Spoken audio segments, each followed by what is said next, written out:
Resulallah. Aleme rahmet hayatın geçiyor kalbimizden. Kalbimizden seyrediyoruz seni. İşte 1 yaşındasın. Beni Saad yurdundasın. Sana süt anne olmadı kadınlar. Bu yüzden dargın bulutlar. Bir damla yağmur indirmiyor. Kıtlık hüküm sürüyor beni Saad yurdunda. Minicik bir bulut var gökyüzünde. Sana aşık, ayrılmıyor başucumdan. Ve insanlar yağmur duasında Hazreti Halim'i kucağına alıyor seni. Yüzünde bir gölgelik, seni güneşten korumak için. Oysa minicik bulut gökyüzünde, sana meftun, sana kilitli ve dua eden rahibin kucağındasın. Dünyalar güzeli gözlerine bakıyor rahip. Kıtlığı dontuyor, yağmuru da, duayı da. Ama sen unutmuyorsun. Uğruna canlarımız feda gözlerinle gökyüzüne bakıyorsun. Kürsüdeki küçük kız 3. sınıf öğrencisi Seher Çınar. Dursun Ali Erzincanlı'nın 40 yaşındasın şiirini okuyor. Hiç şaşırmadan ezbere. Seher okuyor, İstanbul'u ağlıyor. Ya Resulallah, Mekke çocuk annelerine seslenirler miydi senin yanında? Onlar anne deyince sen yere mi bakardın? Mekke rüzgarları kaç gece gözyaşlarını taşıdı hep ya. Kaç gece anne diye hıçkırdın. Efendim, senin yerine de anne dedik annemize. Senin yerine de baba dedik. 25 yaşındasın ve bambaşkasın. Kimse sana denk değil. Şefkat yayıyor kokun. Güven veriyor sesin. Sen Muhammed'ün eminsin. 33 yaşındasın. Dalga dalga rahmet var. 35 yaşındasın.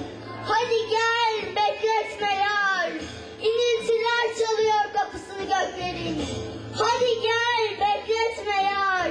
Sinesi çatlayacak Resul bekleyenlerin. Şiir Hazreti Muhammed'in 63 yıllık hayatını özetliyor. Peygambere yapılan işkencelerin anlatıldığı bölümlerde gözyaşları hızlanıyor. Niye incittiler ki seni sultanım? Niye işkence yaptılar ki sana?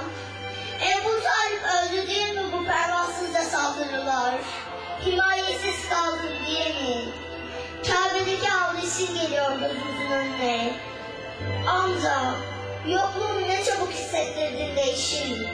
Biri koşuyor Mekke sokaklarından sana doğru. Biri koşuyor ama sanki yere inmiş aşağıya. Bu koşan kim diye bir soru dolaşıyor boşlukta. Bu koşan kim? Ve cevap veriyor biri. Muhammed'in kızı Fatıma Zehra. Velilerin ablası. Yüzünü gözünü siliyor genç kızın. Sana yeryüzünde en çok benzeyen. Gülmezsen, ağlamazsan. Ağlama kızım deyişin geliyor aklımıza. Niye çıkardılar ki yurdundan seni? Himayesiz kaldın diye mi? Onlar deli diyorlardı sana. Sen susuyordun. Mecnun diyorlardı. Şair diyorlardı. Sen susuyordun.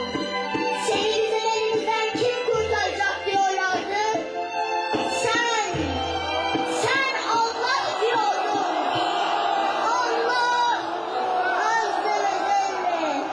Peygamber sevgisi şiirde de, mitinge katılanların ellerindeki dövizlerde de aynı cümleyle ifade ediliyor. 1400 yıl önce Arap Yarımadası'nda insanların sadece çok sevdikleri için kullandığı "anam babam sana feda olsun" cümlesiyle. Seher sesi titreyerek okuyor bu dizeyi ve gözyaşları sağanağa dönüşüyor. Sen Allah diyordun, aşağıya titriyordu. Beni de Allah diyordun, 3000'e giriyor olacaklardan.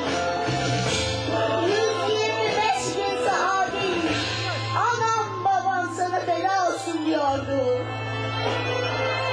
Seni çok seviyoruz ya Habib demişlerdi. Sen de Allah biliyor ki ben de sizi çok seviyorum demiştin. Bugün yaşayan gençler var. Neccaoğullarının kızları değil belki. Ama seni onlar da çok seviyor. Türkiye'nin peygamber sevgisi pazar günü Çağlayan'da ete kemiğe büründü. Hınca hınç dolu meydanda İslam'ın elçisi için, Hazreti Peygamber için tek yürek oldu İstanbul.